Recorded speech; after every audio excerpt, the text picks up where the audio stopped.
organizes this event. I've learned a lot from coming to this event from other people, and I really enjoy the community aspect of it. And so, anyways, this is my story. Do I point it at this? Or? I have to turn it on. Oh yeah, thanks. Now. Okay. So when I was 21 years old, I had one of the most profound and transformational experiences in my life, and that was having cancer. And I was told that had it not been found, I wouldn't have lived to be 30 or survived a pregnancy. I turned 30 on April 8th, and as you can tell, I'm very, very pregnant.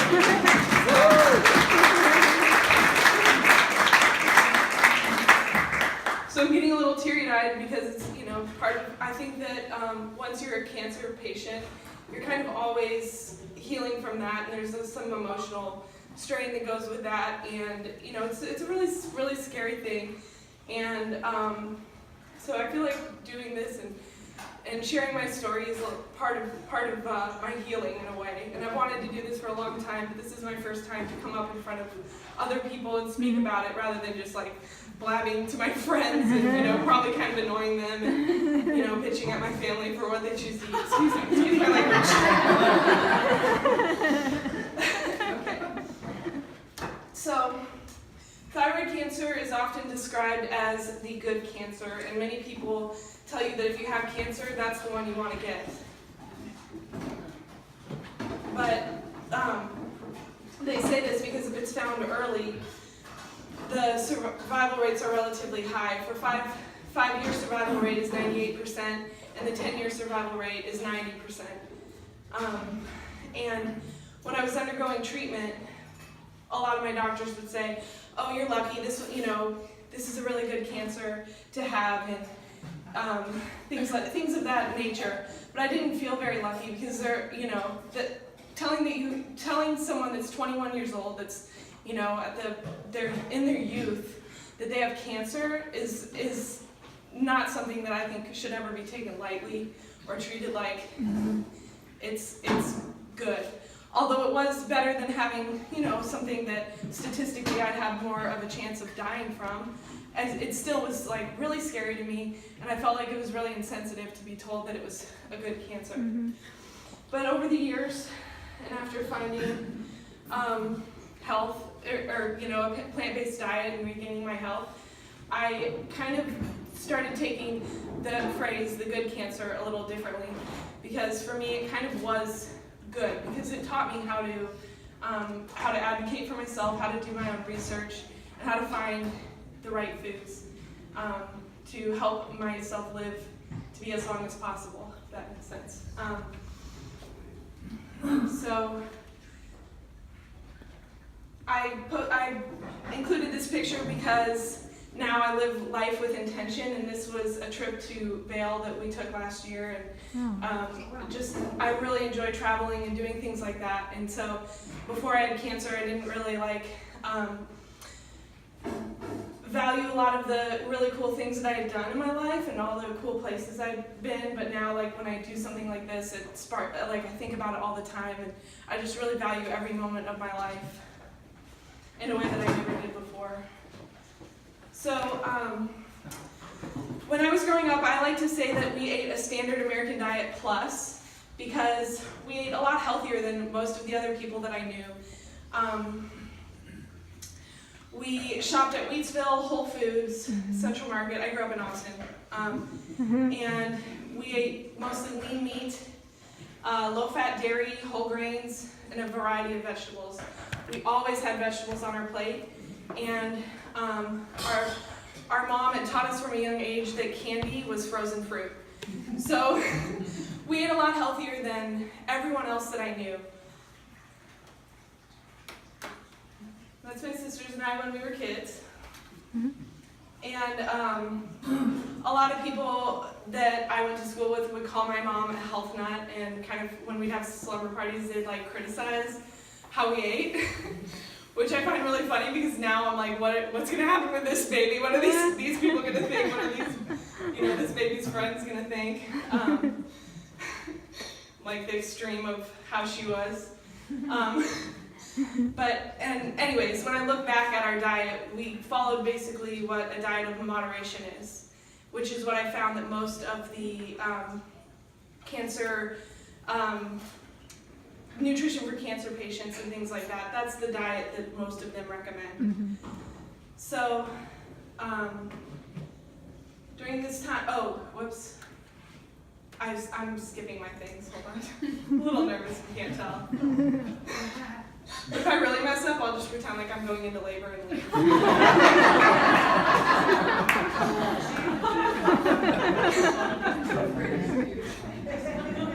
I just did it on here. Okay.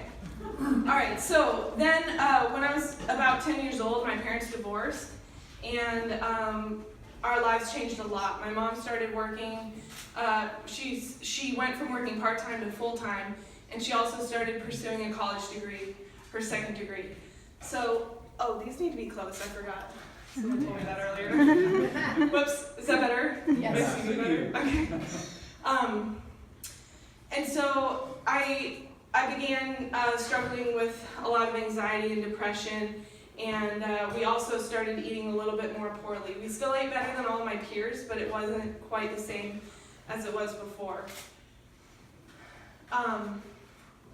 I was completely obsessed with McDonald's salt, which my sister's laughing because she knows. When we would go through the drive-thru, I would ask for like a bag just full of salt. And then I would also, when I would go inside, I would just like fill my pockets, like both my pockets, and I'd try to recruit my sisters to fill theirs too. Which I don't think anyone wants to be told, stick this salt in your pocket. Really weird. But you know, I had like a little bit of an addiction, and I think also, I think part of that is that with the thyroid, it absorbs iodine, and I think my body was like, you need iodine, or it was either that or I was feeding it with that and blowing it up. I'm not really sure, but you know, anyways, I was obsessed with salt, and McDonald's salt specifically. So then I went to college, and I was really excited to cook on my own, and I began eating more animal products similar to the foods I would eat when I would go to friends' houses.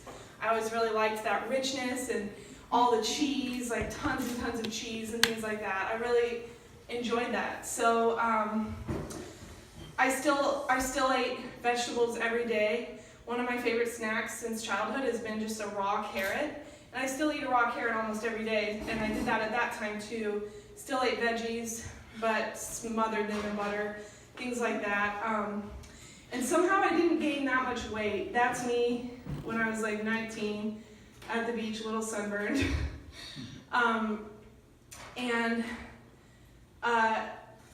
Anyways, I kind of had the impression that the only reason to avoid healthy foods was to stay thin. And since I wasn't gaining weight, I didn't see a problem. But then, by the time I turned 20, I gained 30 pounds. So, which is actually what I weigh now while pregnant, which is kind of weird because I'm like, I weigh myself and look at the number and I'm like, oh no, but then I'm like, oh yeah, it's okay, it's okay. But anyways, I thought that weight gain was normal and just part of becoming a woman and like growing into my frame. But, and when I look at these photos, I don't have very many great photos of that during that time, but I don't look that abnormal, or, you know, I wouldn't even look at that person and say that person's overweight. But I weighed more than I think I was supposed to weigh. So I brought these things up to the nurse practitioner when I went for my annual visit, and give me a moment here to organize my stuff. And she noticed that I had a little bit of a growth on my neck. And so she sent me to have an ultrasound.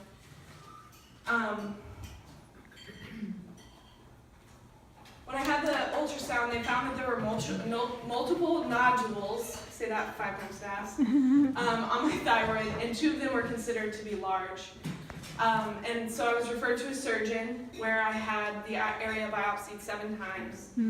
All of the biopsies came back negative, so I thought I was in the clear.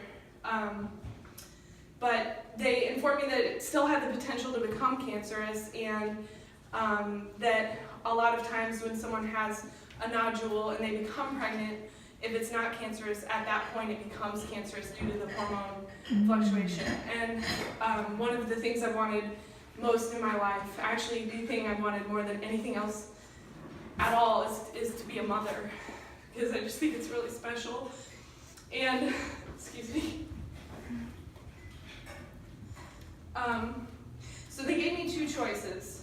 They say I could either monitor it for continued growth, or I could have it removed. And so I agonized about this decision for well over a month and decided to have it removed because I did want to have children, and I was concerned about the fact that it could potentially be cancerous. And so the day of the surgery, I was really anxious and nervous, and I've always been a very cautious person. And the idea of going under anesthesia really freaked me out. It actually still does, and probably always will, because it's just weird to like not have control over your consciousness like that. And so they removed my thyroid, and 2 days later, I got a call from the surgeon and was informed that I had not one type of cancer, but two, both papillary and follicular. And the growth had shot out all of these cells that went back towards my spinal cord. The surgery ended up being more intense than he anticipated. He told me he had to stretch my neck past my shoulder, which I'm a broad-shouldered woman, so that is not a short distance. Wow. And so, that's a really freaky thing to hear, that it could have been a lot more serious. And at this time, he told me that he doubted that I would have lived to see 30 or survived a pregnancy. So I knew at that moment that I made the right choice by having it removed, and I was really grateful that I decided to do that and that I could start building my health again. And so the next step with thyroid cancer treatment is to have radiation. And so to help the radiation work efficiently, you have to completely withdraw from thyroid hormones. So I wasn't able to start synthetic thyroid hormone replacement. And this time in my life was very difficult. I had insane mood swings. I couldn't manage my emotions very well. I was really scared. And I also had to be put onto a low iodine diet. And if you remember, I was completely obsessed with salt. So for someone that literally would eat McDonald's packets of salt out of my hand, wow, to go from that to being told you can't have any salt was not something that I was very excited about. But I did it, and I actually just didn't eat all that much because I was so anxious. But this next slide, I ended up kind of having a little bit of a mental breakdown the night the cops called on me. And I bring this point up because I want to illustrate that how much your hormones affect how you feel. And just to say also that I was really not acting like myself or feeling like myself or able to manage my emotions very well. And so I'll tell you guys a little bit of what happened. We had a pet bird at the time who had, he attacked me in the face, and so I had a busted lip. I had this scar on my neck from having the surgery. This is maybe 2.5 or so weeks after my surgery. And I had been allergic to the tape that they tape your neck up with. So I also had this giant rash on my neck. So I looked completely insane. And so I was flipping out about something. I was scared, and just taking the broom and just slamming it against the wall, which that's not a typical behavior for me. So a neighbor thought my sweet partner Caleb was beating me and called, domestic violence is not funny, but just the situation. They called on him, and they show up, and and I'm like, no, it's me, and I'm still screaming. They pull us aside, and they ask him if he's okay, and all this stuff. And I'm just I'm like, I have a doctor's note. I I'm allowed to be crazy right now. It's like, just not feeling like myself. But like I said, I just wanted to illustrate a point that I was, that's not typical behavior for me. Like, there's no reason anyone would ever call the cops on me. Like, I'm pretty level-headed, I think, most of the time. But I just found it kind of humorous, so I wanted to share that. So anyway, then I go to have radiation, which any leftover thyroid cells that are left behind from the surgery are they like soak up this iodine because you've not been eating iodized salt or any food with iodine, and you've been withdrawn from thyroid hormones. So these cells will just soak up the iodine and then they'll be destroyed. So it destroys not only, normal thyroid tissue and thyroid cells, but also any cancerous cells that would be left over. And so I go to the office where, the doctor's office where I had the radiation,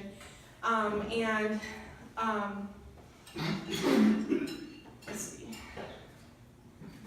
Okay, so they take me into this like back room. They take me through like a series of rooms to get into this back room.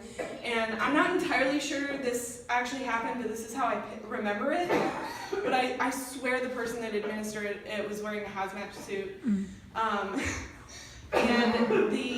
So the pill was in this like iron box, and inside that box was another container, and inside that container was another container, and it just felt like Russian nesting dolls of like poison that I was about to put in my body and like heal myself. It was kind of bizarre and strange. But so then I had 30 minutes to get out of the building and be completely isolated from other people for a full week. And so one of the things that happens when you have iodine radiation is that it comes out like through your salivary glands. So they told me to just suck on lemon candies to kind of alleviate some of that pain and discomfort. And so to this day, I cannot stand lemon candies. I did suck on a lot of those, but another thing is that as the radiation comes out, there's like a taste of metal in your mouth. It's just really gross. It tastes like blood, and it's really gross. So that mixed with the lemon candy, like just imagine eating lemon candy and like biting your cheek. Sick. And I remember on New Year's Eve, I was incredibly sick. I had radiation the day before New Year's Eve, and so that first night, I was incredibly sick, dry heaving all night in the toilet until I burst every blood vessel in my eyes. I ended up getting red, little broken blood vessels all over my skin as well, and I jaundiced a little bit. And I just remember standing, looking at my body in the mirror completely naked and having these red bumps all over my body and just feeling the worst I'd ever felt in my life, sicker than any other sickness I'd ever had. And I got sick a lot growing up. And just wondering if I would ever feel normal again. And I also remember on New Year's Eve thinking about how most of my friends were probably spending their evening with their heads in the toilet as well, but they were doing it for fun. At that moment, I kind of felt like I would never be able to relate to any other people again, or any friends, or anyone that hadn't been through something like this. But I'm really happy to say that hasn't been the case. And so that week was filled with angst and fear. And as I said, I was instructed to be alone for a week. And I couldn't come within 30 feet of any other individuals. And I had to stay in the same room the whole time. So that's a really super weird thing to go through. But I found out later that my mom and Caleb, my partner, stayed outside of the room, and they slept there and everything, and just they were supporting me, and I just couldn't see it. And to know that they were there and like that they were as worried as I was, I'm sure they had that same empty feeling, and they probably felt just as alone as I did. And I just really appreciate that I have like a mom that cares about me enough to, be there for me fiercely. and a partner that was there for me even though I was terrible. I got the cops calling on him, but really me. And anyway, so I started, you know, I even though I felt empty, I took that picture in France a year before this when I was studying abroad there, which was a really incredible experience for me. It was really cool. And I started thinking about all these cool things that I'd done. I traveled with my family at a young age. We had an RV and we went all over. My parents, you know, like enrolled me in anything I was interested in. Pottery classes, painting, horseback riding, ballet, everything. Anything I showed interest in, my mom wanted me to try. She wanted me to do whatever I could. She wanted me to have, you know, all these cool experiences, and just how lucky I am to live in a world where I can do these things and have this, you know, these really cool experiences. And then I started thinking about all the children that end up dying from cancer or are really sick, and how lucky I was to have lived to the point that I had lived. And I almost had this feeling where I was like, okay, I'm okay if I end up going, like, even though I knew I most likely was going to be fine. I still had this feeling that, you know, of just an incredible gratitude for life that I still continue to carry on to this day. And so, and I had already fallen in love, which how many people fall in love at such a young age? Like, I mean, they might, but then it usually goes away. But, you know, I'd fallen in love young, and I've been able to sustain it. And, you know, it's just, you know, I had a really sweet life, and I just didn't realize it until I was sick and realized that, hey, you know, I might have felt depressed, but actually, like, life is really cool.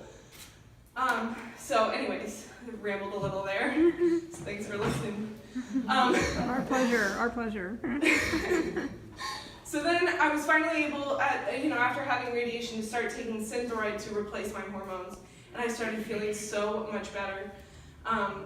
Even though I was still struggling emotionally, and I was still having thoughts of, like, why is this happening, why me, etc. And I had bought a book or not a book, I bought many books from Half Price Books on proper nutrition for cancer patients, and I had pamphlets from the hospital and things like that. And it was odd because what I found is that all of these books recommended pretty much the same diet I grew eating up. And so I was shocked. I was like, wait, I've been doing this already. I guess I just have really bad luck. And so then I'm, you know, this now jump forward to, you know, several months. I'm having cancer scans about every month or two, and I cleaned up my diet from how I said I had started eating in college, and I actually switched to eating vegetarian. So I had to have lots of blood work just about every month or every other month, because I was having a really hard time getting the right balance of my Thyroid dose. And I was seeing the doctor really often, and my blood work showed up that I ended up developing hypocalcemia, and I had a very small regrowth. So when I found this out, I was really freaked out, you know. I was hoping I was over it, but I wasn't. And so my doctor actually recommended that I start getting my calcium from leafy greens rather than drinking cow's milk. And I was under the assumption that we all needed to drink cow's milk to have healthy bones, etc. And he, you know, he told me he just kind of suggested that I look into it. So I started looking into it, and I stopped drinking milk, and I started, you know, I still ate cheese, but I did it a lot more sparingly. And I started adding leafy greens to my smoothies. And so I still had this really strong desire to learn how to prevent something like this from happening again. So I started doing research again, especially since I had this small regrowth that was being monitored. I was really nervous about that. I didn't want anything to come back. And so I still had this question, do I just have really bad genes, or is there something environmentally that's causing this? Because I know that, or what I was told is that thyroid cancer is caused from something that you're exposed to in your environment. So I ended up finding the China study by T. Colin Campbell and his son. Woohoo. Yay! Look at that man. Everybody clap for him. I wonder how many lives he's saved. I'm sure it's been a lot. He needs a Nobel Prize. Yeah, I know, seriously. And so what I found is that reading his book completely changed the way I viewed gene expression and why we end up getting cancer or not, or other diseases. And so what I found from the book is that our food choices can literally turn on or off genes. And so he grew up on a dairy farm, and he did his initial research on how to grow bigger, better protein sources, as in cows and sheep. So this man didn't come into this as thinking, oh, I don't know how to say this I don't know how to articulate what I'm thinking, but he came into this from a side that you would suspect would not end up with this conclusion. And so he, after doing his research on Cornell about growing bigger cows and sheep, he ended up being recruited by MIT to help with issues of both malnutrition and liver cancer in the Philippines. And so what he assumed is that these children that were malnourished were the children that were getting liver cancer, and that it was an issue of not having enough protein. But what he found was actually the opposite. The children that came from the best fed families were the children that ended up getting liver cancer. And at the same time, he found this study about that was linking aflatoxin, which is a mold that grows on peanuts, to liver cancer. And so this study in India was on rats, and there were two groups. They fed one group 20% protein, and 100% of the rats either developed the liver cancer or precancer lesions. And then the second group was fed a 5% protein diet, and 0% grew any cancer or lesions. So then he decided to repeat this study, and he did it in a variety of ways. He started repeating it in, exactly how they had to just verify the results, which he did. And then he had another question. He was curious whether the type of protein mattered. So he started doing animal protein at 20% and vegetable protein at 20%. And what he found was shocking. He found that those eating the animal protein developed cancer, while those eating the vegetable protein did not develop cancer. So,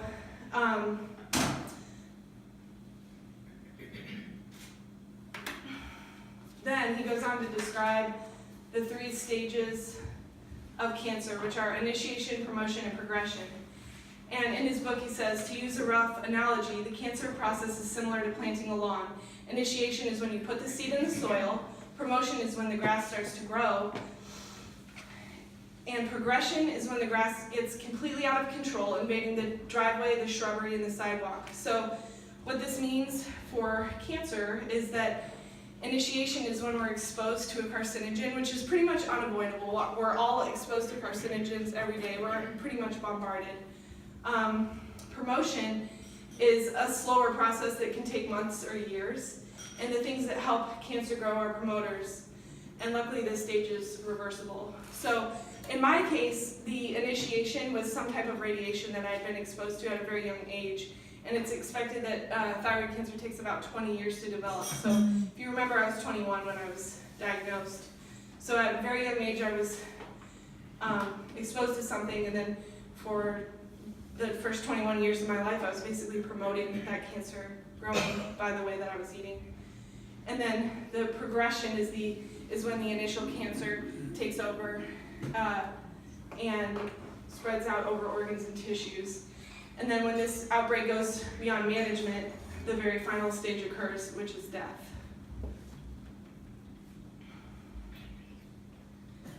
Okay, so how does this all relate to humans though, because we are not rats? He went on to study some people. He found some hepatitis B patients that also have an increased risk of developing liver cancer, and what he found is that those that ate 14% casein in their diets would go on to develop cancer, and those that didn't would not. And so the same thing happened with breast cancer, and with about the same percentages. So then he got the opportunity to do a study with Dr. Junsi Chen and the China Health Nutrition Survey, which is to date the largest survey ever completed on this topic.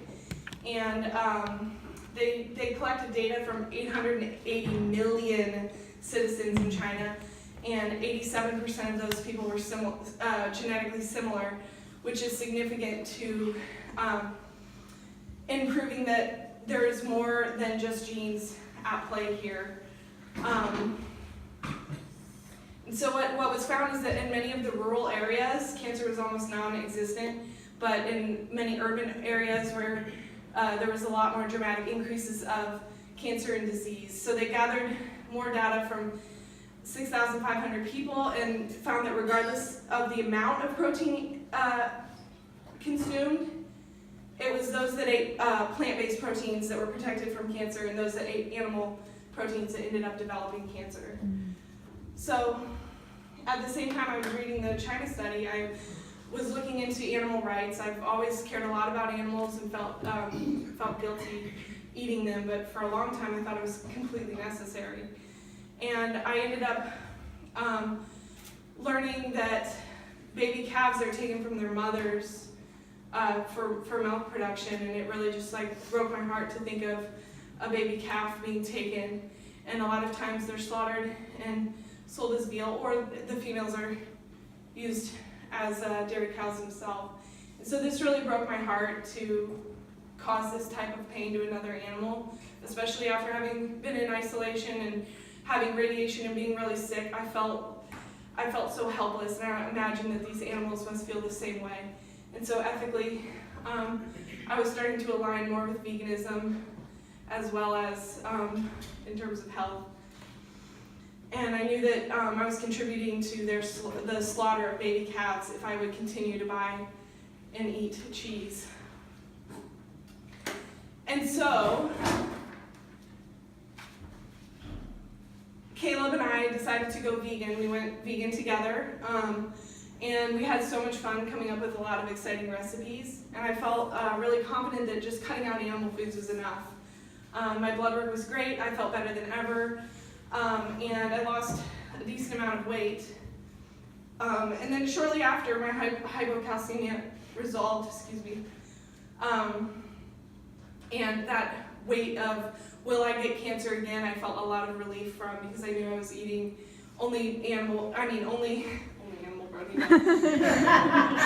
vegetable protein at this point.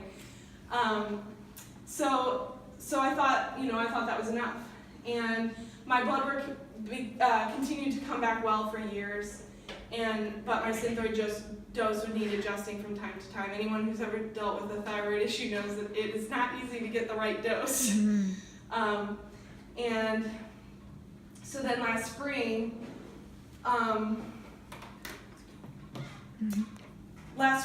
my husband Caleb had a little bit of a health care of his own. He had thought he was having a heart attack or stroke. He called EMS, and it was determined that he was actually just having a panic attack, which thankfully was just that. And we were both really relieved that it wasn't something else. But it was a really good motivator, because we found out that his cholesterol was a little high. And I had thought, if you're vegan, you can't have high cholesterol. That's kind of what I thought, which is really an ignorant assumption. But once I stopped doing as much research, I kind of just, thought everything we were doing is fine. And so a few months earlier, I met actually an ATX Live member, and she told me that she didn't eat oil, and I was kind of curious about it. And I didn't cook with a ton of oil or anything like that, but I did use it pretty much daily. And so we started looking into some of the doctors I remember her mentioning, some of which I recognized their names and others I had no idea. And so we ended up reading The Starch Solution, How Not to Die, Super Immunity, Eat to Live, what else? A couple others, you know. I should say Audible, because I love Audible, and it's, you know, I put that on instead of music now, which is really nice. But so we immediately cut out oil and sugar from our diets, and we cut back drastically on salt, to where we stopped cooking with it and eventually adding it to our food as well at the table. And then, so like the only salt we eat at this point is like whatever is in like a condiment, like if I use a little bit of mustard or something like that. So it's very, you know, limited salt. And I'm really happy to say that that obsession with salt that I've had for all these years is like actually gone. And I'm like so surprised, because I thought that would be something that I'd always, you know, just want. Okay, so let's see. And we also had the dream of starting a family sooner. We also had the dream of starting a family. That was, you know, something we both really wanted to do. And but we both wanted to start, you know, treat our bodies as well as we possibly could before we tried to conceive, just so that our child would have like the best shot at not going through something like what I went through, or dealing with anything like that, because that's no mother ever wants that for their child, or father, or any, you know, you just don't want that for your child. And so, excuse me. It's okay. So within 3.5 months of switching our diet from regular vegan to Whole Foods plant-based, Caleb, my husband, he ended up losing an additional 30 pounds. And I forgot to mention earlier, because my notes are like a total mess. But Caleb has lost, he's lost now at this point over 130 pounds. Wow. And I think he looks so.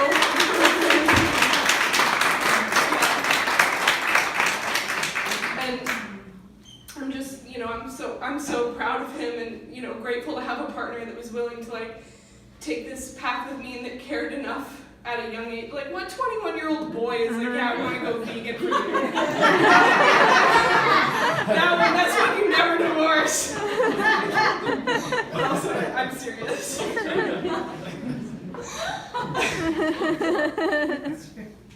He's a really good cook, too.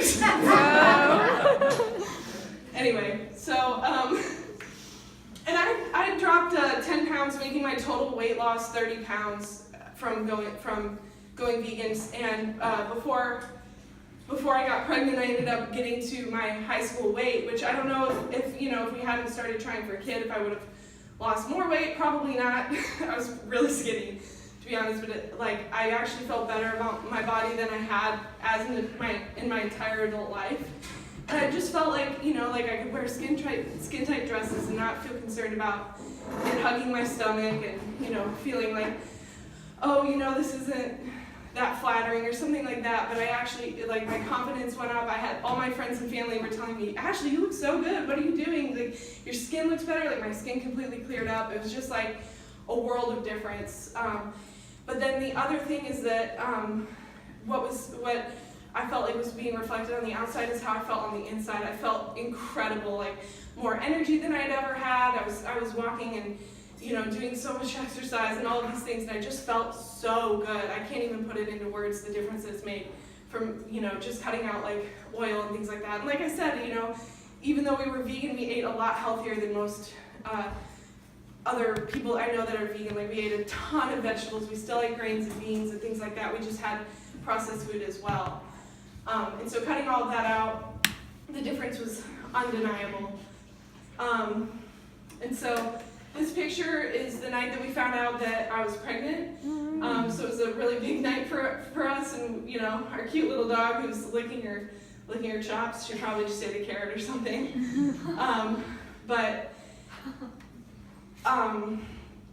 Anyway, I also, at this time, like, up until that point, I'd always find lumps in my breasts, and I'd been, you know, had so much imaging done on my breasts, like, for someone this young, and I was always really concerned about having some type of event there, because having thyroid cancer makes you more susceptible to having breast and a bunch of other cancers. And after switching to this diet, all of these lumps completely went away, which, you know, that's pretty cool.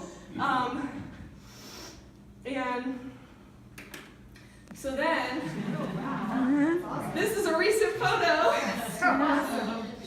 So then I met one of my heroes last weekend at the Food is Medicine conference, and he laughed at one of my jokes, which, if you know this man, he's hilarious. His nutritionfacts.org, like, if I just play his videos or listen to his audiobook, he's like so funny. And so I told him he's my Britney Spears, and he loved it. He like cackled, and I was so proud. Like, someone that's inspired me to live a healthier lifestyle, and to make someone like that has made me laugh so many times laugh feels pretty good. So, you know. But anyway, what he recommends is he has a Daily Dozen app, and I wanted to share this with you guys because if you're not familiar, it's a really good way to have a checklist, you know. And whether you use it all the time or you just use it to check in on yourself every once in a while, you can download this app on your phone. It's free. And you just check off when you eat each of these things, and when you click on it, it tells you, like, if you click on beans, it tells you, like, how much that means. So you're not like, beans, okay, 1 bean, there we go. But rather it's like, I can't remember what he says the serving size is, but that you get 3 servings of that, 1 berries, 3 other fruits, and etc. So I really like that. And then I also like Dr. Joel Fuhrman's Nutritarian style diet, and he recommends eating these anti-cancer foods every day, and he has a nice little analogy, G-bombs, which is easy to remember: greens, beans, onions, seeds, mushrooms, and berries. So the goal is just to get each of these foods into your diet every day. You want to cook the mushrooms a little bit, heat them up so that, because mushrooms actually have a little bit of a carcinogenic compound when they're raw. So you just want to heat them a little, and then, yeah, just making sure you get these foods every day is really important, because all of these foods are loaded with cancer-fighting compounds, and eating these foods promotes an antioxidant-rich diet. So he's come up with, oh man, I was hoping that would show up on the TV, but I guess you can't really see it. He has this list called the ANDI score, which is the Aggregate Nutrient Density Index, and so you can Google this, excuse me. And it shows the nutrient density of a food from 100 to 1,000 based on the nutrient content. And his equation there is health equals nutrients over calories. So you want to have a diet like rich in antioxidants and phytochemicals and all these things. So basically adequate micronutrients without excessive caloric intake. And so I really like his ANDI score. That's a really nice thing to look up and just have handy. And then you can choose foods that have a higher score, because the more antioxidants you have in your body, the more likely your body is to fight off any potential cancer risk and cancer cells. So like, for instance, okay, so think about an apple, and if you cut it in half, and you let it sit there, and one side of the apple you smother in lemon juice, and the other side you just let sit. So the side smothered in lemon juice is going to have vitamin C all over it, and it's not going to oxidize as quickly. But the other side will oxidize a little bit more quickly. So that's kind of like something I like to think about as like a visual for like what's happening in our bodies. When we eat these foods with like lots of antioxidants like apples and like lemon, they all work synergistically to like fight these cells.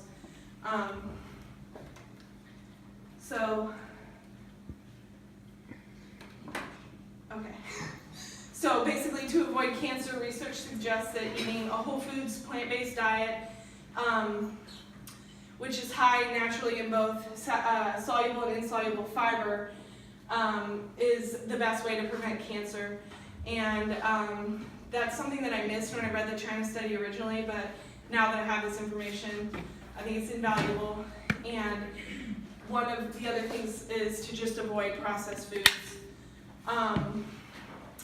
Because like the sum is better, the whole is better than the sum of its parts. So like if you think about taking a food further from its natural state, the worse it is for you. So like for instance, corn, like you can have corn like fresh corn on the cob versus creamed corn versus tortilla chips versus corn syrup.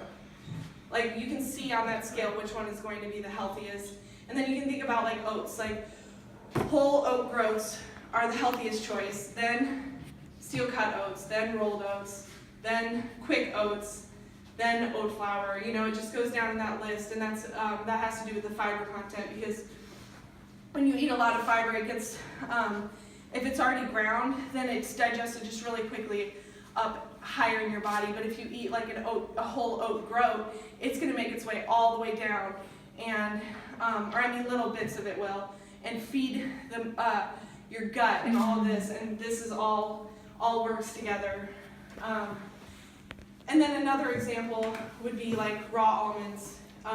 Whole raw almonds versus ground almonds versus almond butter versus almond flour or almond meal versus almond milk versus almond oil. So you can see that that's like, it's like a big spectrum, and you want to try to stay over closer to the more whole version of the food. And so, oh, whoops, too early, okay. And so I always thought, you know, we had like, oh, but we need to eat oil because we need all the fat and blah, blah, blah. Which is true, we do need fat, but we don't need to get it from oil. We can get that from the whole food. So like with the almond example, if you eat almonds, you're getting fat from them, and that's a preferred state because it still has the fiber intact. It's not just this like calorie bomb that is going to mess up your omega ratios, which they're finding now that the omega 3 to 6 ratio that you have in your tissues will correlate with like whether you'll develop cancer or not, and like a higher omega 6 ratio is not preferred. It's better to have a higher omega 3, and so cutting out oils is a really good way to like stop that. And so then I wanted to talk a little bit about some of these foods that work synergistically together. I don't have that many on here because I'm like almost out of time, so I'm just going to kind of go over real quick. But when you eat turmeric, it's good to add a little bit of black pepper to get, because that helps your body like absorb the curcumin. And then you also want to eat that with like some type of fat source like avocado or nut, or like flaxseed or something like that. And then it's also another idea is to add mustard powder to any cooked cruciferous vegetables, because when you cook a cruciferous vegetable, it loses some of the sulforaphane. But adding that mustard powder, because mustard powder is a cruciferous vegetable, it helps that sulforaphane to come back. Or actually it's the precursor enzyme, but I'm not going to get into detail about that because I will butcher it. And then, so for me, some of my different motivation for eating this way is not only how great I feel and things like that, but also just like coming to groups like this, and then I just keep educating myself. I just keep listening to all of these videos that encourage me to eat healthy and not go grab a bag of tortilla chips, because that's something that, you know, is like so easy to do, and that, you know, everybody probably has cravings for every once in a while. But knowing that about all these benefits and versus the risks, I'd rather stay on the benefits. And it's really cool to learn about foods that I already enjoy, like beans fighting colon cancer, or apples fighting breast and prostate cancer, or cilantro removing heavy metals from your body. Like learning all of these different really cool things helps me stay motivated. And then I wanted to talk a little bit about how I eat now. So I'm just going to go over like really quickly like kind of what I do in a day when I eat. So for breakfast I'll have like a green smoothie with oatmeal and Ezekiel bread. That's one of my favorite meals. I don't have the Ezekiel bread that often, but sometimes I like it as like a little additional food. But I have oatmeal and a green smoothie just about every morning. I absolutely love oatmeal. And I like to top it with a chopped date or two, or some fresh fruit, and maybe some, you know, walnuts or something like that. And then other times I'll have like tofu scramble, or I'll even just do like a veggie stir fry, which is really good. And and super filling, and just, it's a little different than like a typical breakfast, but if you can start eating veggies in the morning, it's a really nice way to like get your body going. And then I thought I'd talk a little bit about, oh, I forgot lunch, snacks, and dinner. Jeez. I just eat breakfast. That's it. So for lunch, a lot of times I'll do like a big Buddha bowl, and so I'll have like grains, beans, and greens, and then raw vegetables. I love Buddha bowls. They're awesome. They're super easy to make and really easy to prep ahead of time. So it's a great thing if you work, like if you don't work in your home or something like that, or don't have access to healthy food where you work. Just make these. You can mason jar them or whatever. And then sometimes I'll have like a sandwich that's just like loaded with vegetables, or a giant salad for lunch. And one of my favorite salad dressings is just mixing together a little bit of mustard and hummus, and then adding vinegar until it's like a consistency I like, or lemon juice, and that is like so good on salad. But honestly, I even like salad just totally raw at this point. And then for snacks, I usually have some type of fruit and just like a small handful of nuts. But I love tangerines. I can eat an entire bag of tangerines, which I think is because I'm pregnant, but they're just so good.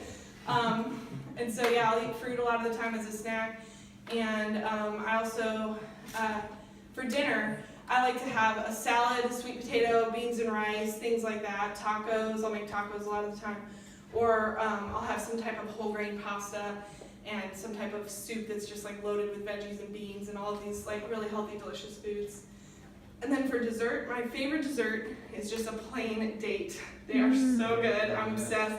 I think I've come up here like 3 times and talked about dates, like afterwards when we do like a little thing, like, who has a tip?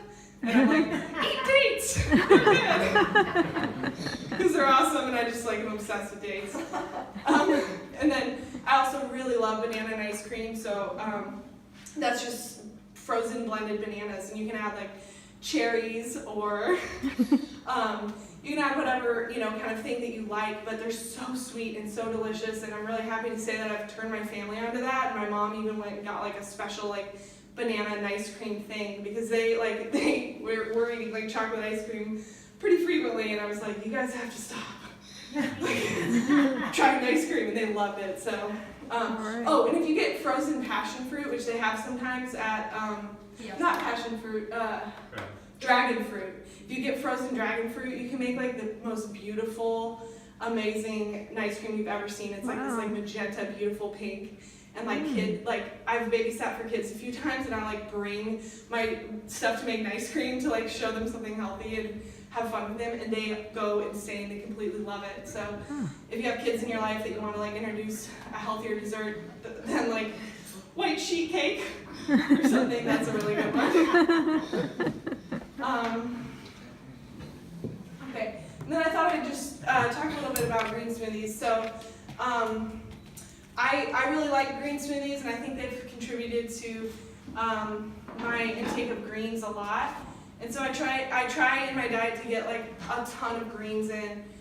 It's something that not only makes me feel really good, but it makes me feel like I'm protected from disease. And so the first time I ever had a green smoothie, this was like right after my appointment, where I was told that I had a little regrowth. I put an entire head of romaine in my blender with like a little bit of water and 1 banana, and I literally threw up right into the sink. But I was really determined to try to eat these, try to get more greens into my diet, especially like after having this little scare with the hypocalcemia and learning that I needed to like get greens in, more greens in. I started like experimenting with how to like it, and so I would just do like 1 piece of lettuce, like the next day, or actually I guess it was right after, I don't know the details, whatever. I did like 1 piece of lettuce in the blender with then like a banana and a little bit of fruit and water. And I was like, okay, that's more manageable.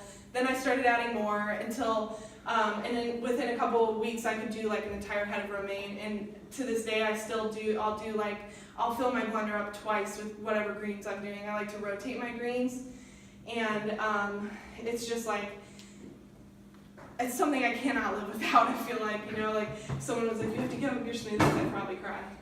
Yeah. Or definitely cry. Okay. So anyway, here's some other info. Like, take it slow at first to get used to greens if you don't, you know, like green smoothies. Vary your greens. Add fruit and frozen banana. Frozen bananas are sweeter for some reason. And then add a little bit of flaxseed for omega-3, but also to aid with some digestion of absorption of these phytonutrients. And then also add herbs and spices. Like, think about adding basil to your smoothie. It is delicious. Like with a peach smoothie, basil and a little bit of mint is so good. And then also add some cinnamon. Like, I love cinnamon in my blueberry smoothies. Cinnamon and mint, or cinnamon and basil, either one, so good. And then if you want it to be sweeter, just add a date. That's a whole food form of sweetness. It's not like you're adding like sugar. I mean, it is sugar, but it's like fruit sugar, and it has all the fiber, so it's absorbed differently. And then you just use plain water or plain unsweetened soy milk without any additives. I like the West Soy brand because they have a soy milk that's just like soybeans and water. And then just like go crazy experimenting, make a bunch of different flavors and see what you like. And then how to build a Buddha bowl. So start with grains, beans, and greens. Add fresh vegetables. Add nuts, avocado, or seeds if you want that. It's, you know, optional. And then add some type of tasty sauce. You can blend up like a plain sweet potato, and that's a really good sauce, or a sweet potato with like a couple spices. Delicious. You can use like a tiny bit of tahini. Cashews blended up with a little bit of water is really good too. Lemon, lime, whatever. Just experiment and have fun and look up oil-free dressings and oil-free sauces. And then some oil-free cooking tips. We like to cook with blended tomatoes a lot of times, so we'll get like a vine of tomatoes and we'll cut up the tomatoes and stick them in the blender, no water or anything like that, and just blend them up. Sometimes we'll add a little bit of onion or garlic and spices, and then we use that to cook our food with. That's excellent for curries. You can temper your spices the same way you would with oil in that way. And then another idea is to use like vegetable broth to saute your veggies or whatever else. But you can also just use plain water, and that's a really great way to do it too. I think using vegetable broth at first might be a little more preferential for someone who's not used to not eating with oil, because they get a little bit more of that flavor, but I mean, it's, you know, water works just as well, and it's free. Or not free, but you know. The other tip is to get your pan hot first. So like, we cook with stainless steel, and we get our pans hot before we add anything to them, and we make sure they're really hot. And when you do that, stuff doesn't stick as easily. I don't know the science behind that, but it works. And then for the oven, we have like silicone baking mats. And so we use those, and we also have like silicone bread loaf pans. So like if I make, you know, banana bread or whatever else, we put them in there, and they just come right off instead of having to like scrape something later. And it's pretty awesome. And then if you're baking, you can use like applesauce, banana, or potato for oil. And just kind of, you know, you have to experiment with your recipe if you're using like an old recipe that isn't something someone else came up with that's already oil-free. Just experimenting with these different things really helps. And so the bottom line for, you know, what I wanted to share with you guys today, I had like, there's like so many different studies on like human populations that are vegan, like the Seventh-day Adventist in Loma Linda, California, and, you know, the China study. There's been tons of them that prove that eating this way is like the best way to avoid cancer and other diseases. But I couldn't go over all of that. And so I just wanted, you know, to share a little bit of information with you guys and how I found eating this way and what going through cancer was like for me. And I just want to encourage everyone to be the master of their own health, and have blood work done. Make sure everything is fine, and then eat a variety of whole unprocessed foods. Supplement with B12 and get enough sunshine. Exercise regularly. Find something that you enjoy, whether it's like a brisk walk with your dog. That's one of my favorites. Yoga, another one of my favorites, or weightlifting. You know, tons of things. Just find something that you enjoy to get yourself moving. and also spend time with the people that you love and make sure that they know that you love them, because that's really important. And then finally, find like-minded individuals to share this lifestyle with, because community is so important. True. And it makes this way of eating so much more attainable to know that I can come once a month and eat with a bunch of people and don't think I'm a freak. So, I mean, maybe you guys do, I don't know. But anyways, I just want to say thank you guys so much for coming, and that's a bunch of us from this group that were at the Food is Medicine conference. It was awesome, by the way.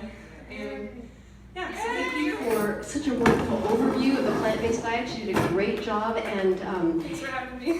you're welcome. Really appreciate it. There's another book, and I was wondering, could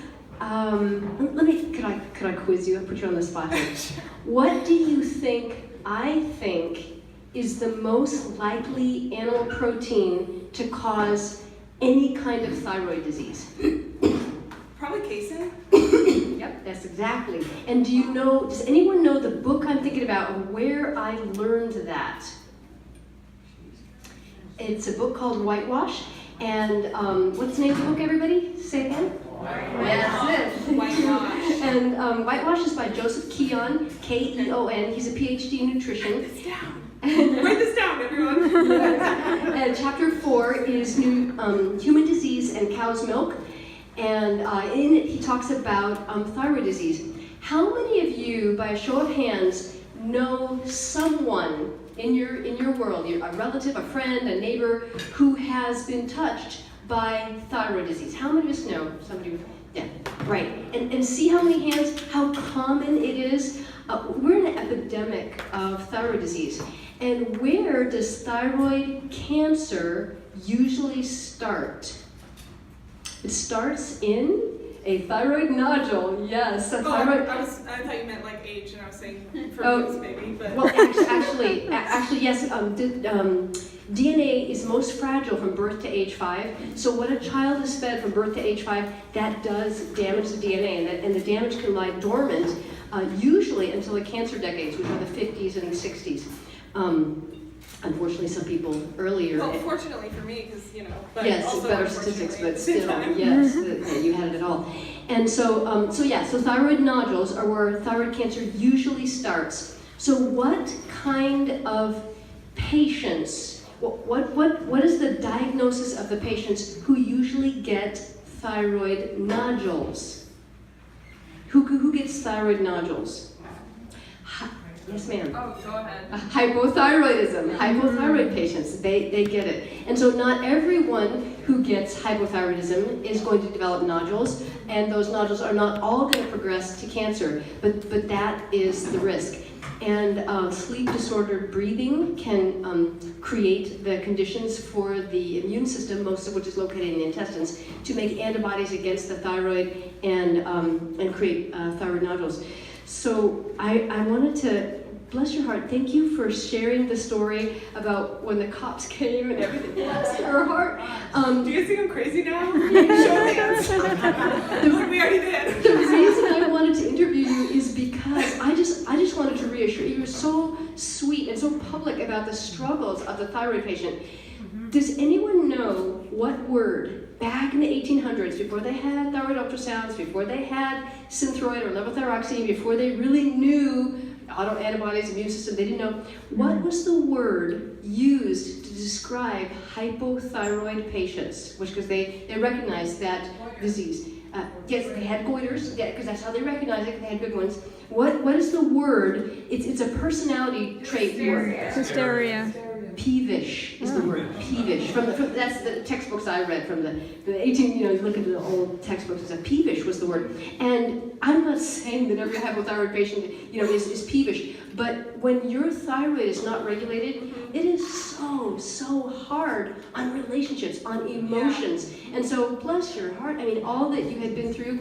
I just wanted to tell you in front of everybody, that wasn't your fault. Thank you. See, that's the point I was trying to illustrate, but I'm sure people are still like, You're weird. No, not at all. Not at all. It's tough when you've got thyroid disease. I mean, Tough it's on totally- relationships with the employer, with the spouse, with the children. It's really tough. Thyroid disease is very difficult. So kudos to you for Thanks. being so normal now and having the plant-based diet. So what do you think happens to the hypothyroid patient who they're a standard American diet eater and they get on this diet that you're on, which is an exemplary diet? What do you think happens to their requirements for the dose of thyroid medicine, which, by the way, can start at 25 micrograms of levothyroxine and go all the way to some of my patients on 400 micrograms a day?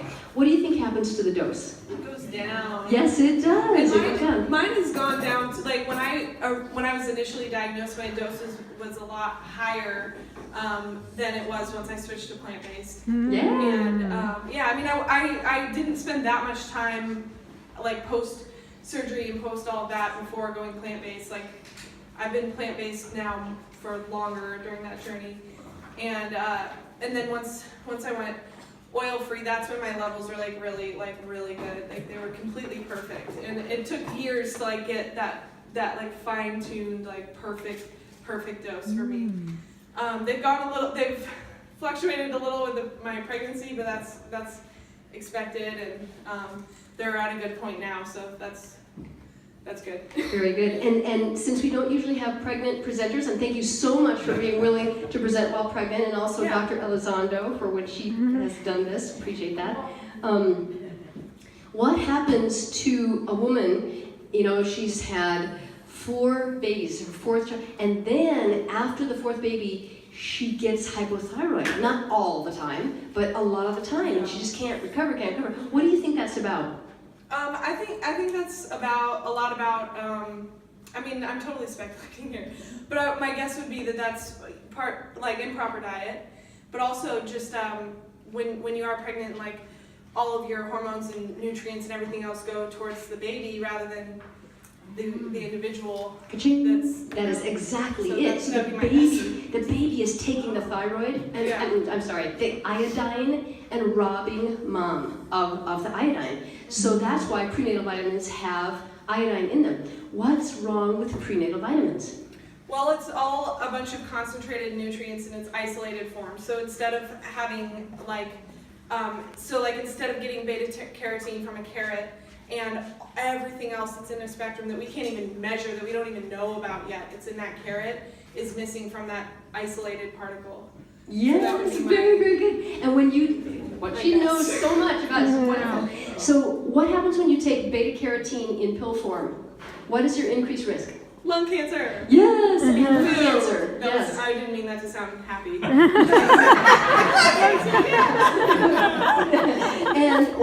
And prenatal vitamins have folic acid. And folic acid comes from pills, but folate comes from foliage, which is leafy greens. So what is the increased risk? Which cancer does the female get when she takes folic acid? I believe it's both and breast. It's breast cancer, yes. And how about the male? What does he get?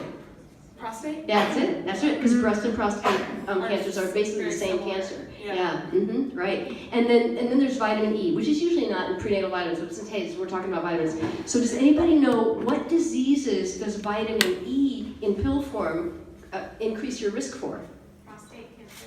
It's actually lung cancer and hemorrhagic stroke is actually for vitamin E. So we didn't know this back in the day when we were growing up and all taking our multivitamins because mom said it was a good thing. But now we know these things have come out in the 90s and 2000s about the dangers. And what is the tie-in between vitamin E and vitamin A? Those are both what kind of vitamins? Fat-soluble vitamins. Yeah, very good, Helen. Very good. And folic acid is not a fat-soluble vitamin. Folic acid is a B vitamin. But when you're taking your B12, you want to get just simple straight B12. You don't want to get a B complex because it's likely to have folic acid in it. So very good. There's also been research now that's linking folic acid to development of autism in some children because some people can't. It's like something with, I think it was like 40% of people have an issue absorbing folic acid rather than folate because they're different. But yeah, there was some link to that. Wow, There was some thank you. study done in Canada. Thank you. I had not heard of that. Thank you very much.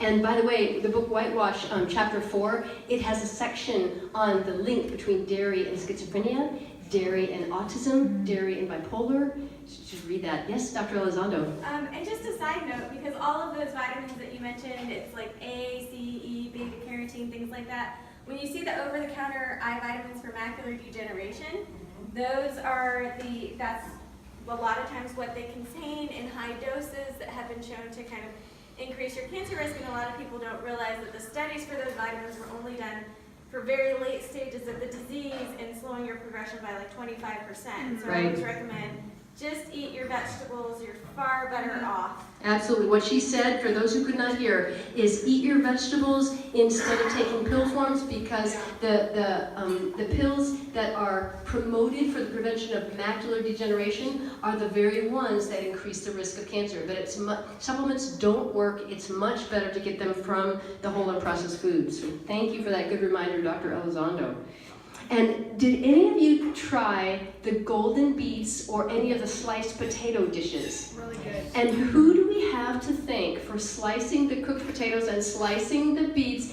Thank you, Caleb and Ashley, for doing this. We're so grateful. Yes, thank you very much. All right, well, anything else that you would like to say? I don't think so, but if anyone has any questions, I'd be happy to take them. Yes.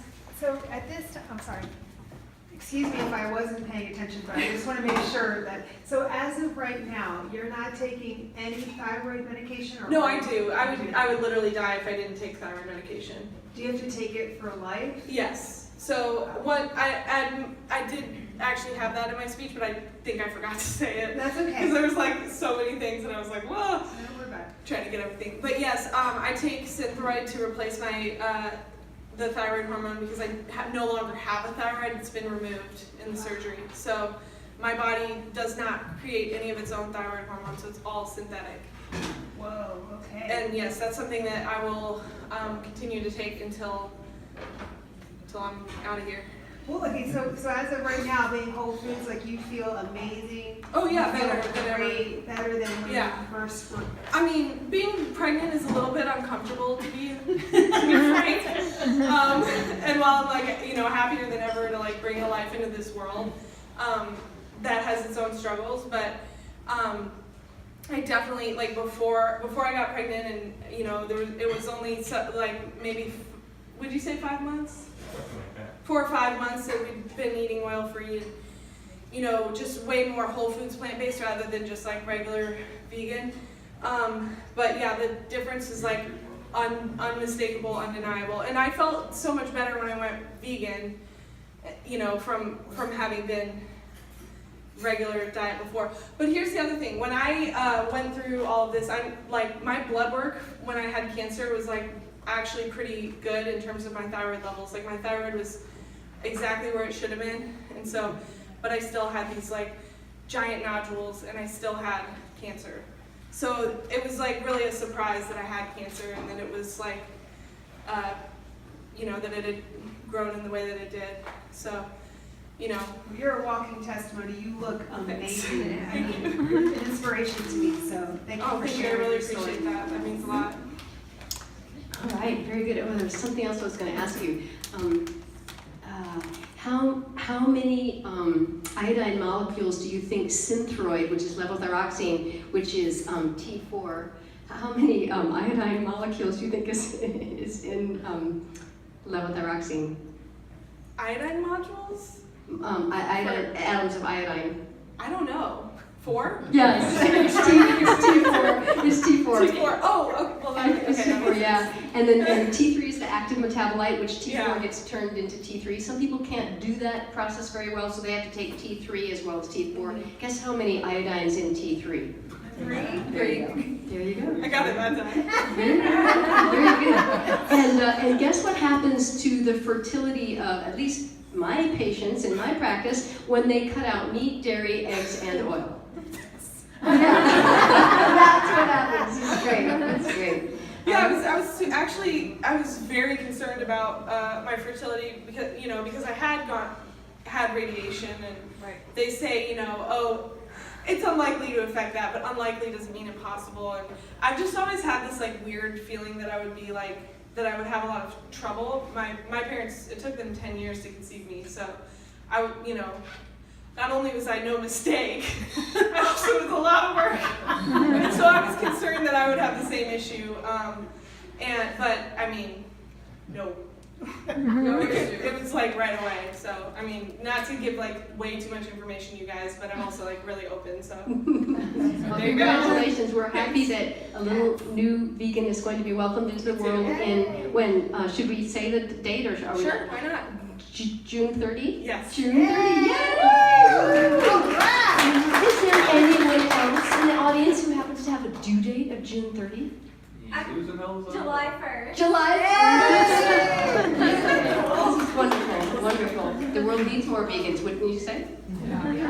And I'm just like, I can't tell you how like grateful I am that I found this information like before deciding to get pregnant and before like bringing a new life into the world, so that I don't have like something on my conscience that I didn't do like the best that I could. You know, not that like if I didn't have the information, I still wouldn't help but have like this. You know what I mean? So I'm really just grateful I have this information, and I'm grateful for like groups like this that get together and like share this information, and yeah, just you know. Very good, grateful for good you to too. know. Yes, Rashid. She spoke about omega-6 versus omega-3 ratios. Mhm. How do you measure that? Through blood work? Normal blood work, is it?